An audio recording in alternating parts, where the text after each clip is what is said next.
So we all want to grow our gaming channels, but gaining subscribers is pretty darn tough, especially when you're starting from scratch. In this video, I'm going to teach you 7 of my best actionable tips and strategies that will help you get the ball rolling when you're starting from zero. G'day, my name's Marcus, I'm a video game and YouTube enthusiast, and this channel is dedicated to helping you grow your gaming channel on YouTube. I upload a new video every Saturday, so feel free to subscribe. Now, I've worked with a lot of channels, and the most common question I get asked is how do you grow a YouTube channel when you're smaller? Now, you might have seen my video on whether it's too late to start a gaming channel in 2019. If you haven't, I'll link it in the end screens at the end of this video so you can watch it afterwards. Now, if you did watch that video, you're probably thinking, okay, cool, well, I decided to create a gaming channel, but now I'm seeing no growth. I don't even show up in the search when I copy and paste my exact channel name into YouTube. I know this really confused me when I was first starting. So how the hell am I going to grow if nobody's watching? That's an excellent question. In a minute, I'm going to give you some of my best stuff on how to grow a channel from scratch. But I want to quickly share my story because it's really easy to put people up on a pedestal, to overlook their failures.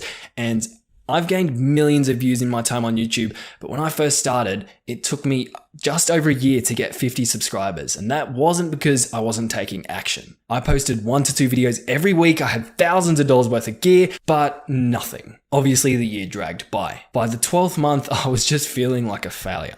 It felt like I was walking down a dark tunnel. I knew there was a light somewhere at the end, but I'd just been blundering over rocks and falling in holes for what seemed like an eternity, and I wasn't going anywhere. I watched all these videos by so-called gurus, I'd write down their tips, and I'd move on to the next video, and nothing helped. So without being egotistical, I think this is going to be the best video for gamers who want to grow their channels from scratch, because this is the video that I wish I had. Don't be like me. Don't just write down these tips and move on to the next video. Watch this video 2, 3, 4, 10 times, however many times you need to come up with a concrete strategy, because this is really what matters. This is a specific actionable strategy for small gaming channels. In the following footage, I'm going to go over a bunch of tips to how to grow your channel. I'm going to go over the top tips, working our way down to the most important. I'm going to do my best to fully explain them so you can take action. So without further ado, let's get started. First tip, kind of an obvious one, but optimize your metadata. Metadata is basically titles, tags, descriptions, that kind of data that gives YouTube information on your video. Now, if you're a new channel, YouTube doesn't have much data on you. The YouTube algorithm picks up data, and basically its job is to promote videos to people who want to watch them. That's basically its job in a nutshell. Its job is to find a video and connect it with a viewer who's going to enjoy that video. So having good metadata is going to, over time, give YouTube that data it needs so it can start grouping your videos and promoting them to viewers. Now, there is a line. You can't just have massively data-heavy titles and descriptions. They need to be clickable as well, so people are actually interested in watching them when the algorithm promotes them, but you got to find that balance. For example, when I was first starting, when I'm working on a really important video that I really want to get out there that might be a bit different to my normal content, or I'm helping someone else with a special video that will spend 1 to 2 hours just working on the metadata alone. It really, really is important. Next up, become a part of the community. So it's going to be very hard for you to grow and gain a community if you're not already part of the community. It's going to make you feel better because you're having connections with other people, and it's also going to make them feel better because you're interacting with them and they're probably in a similar situation to you. Getting to know your community, commenting on other videos, following people on your social media who are in your community, joining discords that are related to your niche, an all-around good thing to do. Now, not only is it awesome extra exposure, but it also lets you get to know your target audience better. So if you're creating gaming videos, you don't want to be targeting an audience of 75-year-old women. I know when I first started, I was targeting between the 15 to 20-year-old mark, and I was actually probably around the 10 to 15.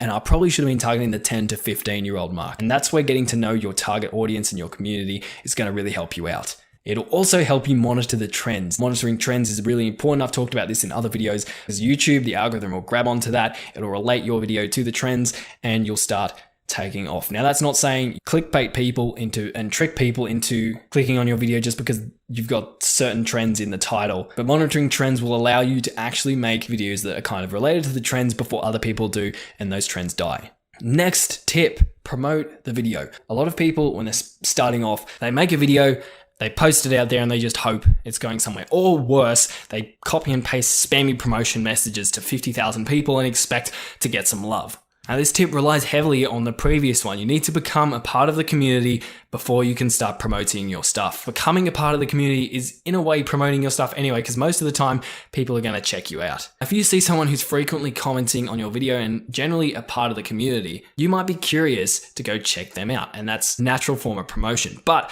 once you've become a part of the community and you've gained people's trust, there's nothing wrong with saying, hey, I just posted this video. It's related to this topic we're talking about. Check it out. It might interest you. If you want more tips on promoting your videos, I'm posting, or I might have already posted, a video on the free ways to promote your channel. So if it's already out, I'll try and link it at the end of this video. If not, just subscribe. It'll be out in a few weeks. Also, if you've enjoyed this video so far, please drop a like below because it really helps get this information out there. My goal is to help as many gaming creators as possible with these videos, and I'd really appreciate your support. Next tip. Thumbnails. Thumbnails are extremely important. In fact, having a good thumbnail is one of the most important things, I think, for a video. People look at the thumbnails first before they look at anything else. Whether your video is going out to people through the YouTube algorithm, through the search, through you generally promoting them, or just people clicking on your channel to have a look, they need people to actually click on them. Now, obviously having good titles and descriptions is going to help with that, but people look at the thumbnails first. Now, tips to make good thumbnails. You want them to be relevant. No one wants to see a new funny moments video with a meme on the thumbnail that's like 6 years old, unless that's part of the joke. You want your thumbnails to be bright, because that way they're going to stand out a little bit more. Now, I'll give you a little tidbit. Yellow is the first color registered by the human eye, which is one of the reasons a lot of YouTubers will use that orangey yellow text for their clickbaity thumbnails. Now, one of the ways I like to check to make sure my thumbnails are easily viewable is what I call the magnifying test, or the upside down magnifying test. On Photoshop or whatever program I'm using to create my thumbnail, I zoom all the way out until the thumbnail is on the screen at about the size it would be if it's showing up as a recommended video.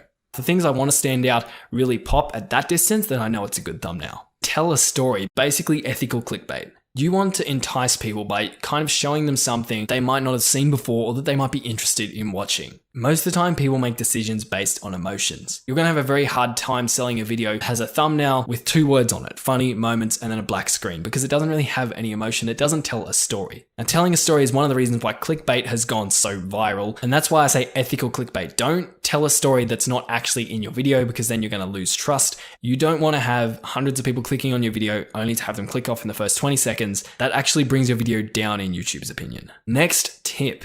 Niche research. Now, I talked all about markets, submarkets, and niches in my previous video. I really recommend you check that out. I'll link it at the end. So I'm not going to talk a whole lot about niches in this video, but I will give you some more information on top of the information we already gave in the previous video. Picking the right niche for me personally was the one big thing that actually got me out of my YouTube rut. I want to give you some specific examples of bad niches. Obviously, everyone knows about Fortnite by now. It is super saturated. Unless there's something really special about you, there's a 99% chance you're going to fail, because that niche is full up to the brim with content creators already. Something I try to tell all the people I work with is if you can't own your niche, either up your game or find another one. What I mean by that is if you can't be like top 3 creators of your niche, if you can't see yourself being in the top 3 creators of your niche, find another one. If you're already in a certain niche and there are more than 3 creators who are better than you at that niche, I'm not saying more subscribers, I'm talking better quality content, then you need to up your game. All right, we're down to the second last tip, and that is create searchable content. Now, a lot of videos in the gaming industry are entertainment based, but it's very difficult for those videos to come up in search, because when people search for them, all the top creators pop up and there's no way you're going to outrank them. So how do we get our videos seen in front of some other YouTubers' videos who has way more subscribers than us, and the YouTube algorithm has way more data on their channel? Great way to do that is to create searchable content that is super specific, and then kind of promote your videos during that video. For example, when I first started, my very first video ever got almost 2,000 views. And that wasn't because it was a good video, it was terrible. So why did that video do so well? Well, that video was titled How to Stop Your Animals Despawning in Minecraft. Now that's at the time was a really specific search term that not many people were searching for. In fact, I think I was the very first video to be made on that topic. So when people searched it up, YouTube had no choice but to give them my video. I also had a very good thumbnail, a very clear thumbnail, and that's why that video did so well. Now, the problem was I didn't promote any of my content in that video. What I should have done is said something like, hey, I post new content such as this and that, and if you're interested in that, go check it out. If not, I hope you enjoyed the video, blah, blah, blah, blah, blah. So what you need to do is you need to find little tutorial-like videos almost that the people will be searching for, that you might get 1,000 or 2,000 people searching. Then promote your other content in those videos, and if the people like you, they like your style, they'll be more than happy to check out your other videos. Finally, last tip, you're going to be really disappointed, but it's create good content. In the end, YouTube comes down to creating good quality content. YouTube's algorithm, its job in a nutshell, is to connect the viewer with the video that they want to watch. That makes everybody happy, it makes everybody money. It's a win-win. Without good quality content, you can have the best SEO'd video in the world and nothing's gonna happen. You want to create that video that someone really wants to share because you don't have a lot of traffic coming in at the moment, so you need to be shared by word of mouth. That's how these videos with really crappy thumbnails and titles go viral, because people share them, get a lot of people watching all the way to the end, and then the video just starts snowballing. So I hope you got a lot of value out of this video. This is the formula I used to grow my channel when I was first starting. So make sure to share this video with your YouTuber friends because they might find it helpful too. I'm sure they'd appreciate you thinking of them. Also, the videos I mentioned, especially the one about promoting your content and whether you should start a YouTube channel in 2019, are up on screen right now. So I highly recommend you check them out because I share a ton of great information. Please make sure you work through this list. Make sure you've mastered all the points because I guarantee you, if you can master these points, you will see success. My name is Marcus. Thanks for watching and I'll see you in next week's video.